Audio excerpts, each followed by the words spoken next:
পরিবারের অভিভাবক যদি সৎ এবং চরিত্রবান হয় তাহলে সেই পরিবার সমাজের ভিতরে উচ্চ পরিবার হিসেবে পরিচিত হয়।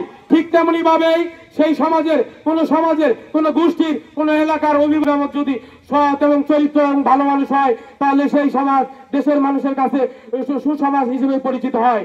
তেমনি ভাবেই বাংলাদেশকে যদি বিশ্বের দরবারে আমরা উন্নয়নশীল সমৃদ্ধ একটি বাংলাদেশ হিসেবে তুলে ধরতে চাই, জাকের পার্টির মহামান্য চেয়ারম্যান মহোদয়ের বিকল্প নাই।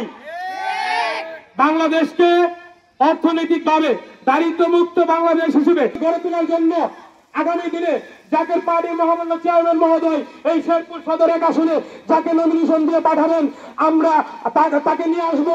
আপনারা আগামী দিনে আপনাদের কাছে গোলাপ ফুল প্রতীকে একটি সংসদ নির্বাচন সুযোগ করে দেন। আমরা 3 বছরের ভিতরে বাংলাদেশকে মুক্ত ভাবে একটি সুন্দর বাংলাদেশ উপহার দিব।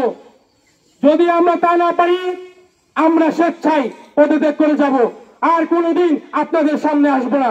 রাজনৈতিক ভাবে ক্ষমতায় যাওয়ার জন্য আপনাদের সামনে এসে দাঁড়ায়নি। জাকের পার্টি 1989 সালে 14 অক্টোবর প্রতিষ্ঠিত হওয়ার পরে আজ অব্দি আমরা ওইরকম ভাবে কোন নির্বাচন অংশগ্রহণ করিনি। জাকের পার্টির মহামান্য চেয়ারম্যান তিনার 21 লক্ষ নেতাকর্মী এবং 3 কোটি সমর্থক নিয়ে এই দেশকে রক্ষার জন্য, এই দেশের স্বাধীনতাকে রক্ষার জন্য, এই দেশের গণতন্ত্র পুনঃপ্রতিষ্ঠা করার জন্য ইতিমধ্যে মাঠে নেমেছেন।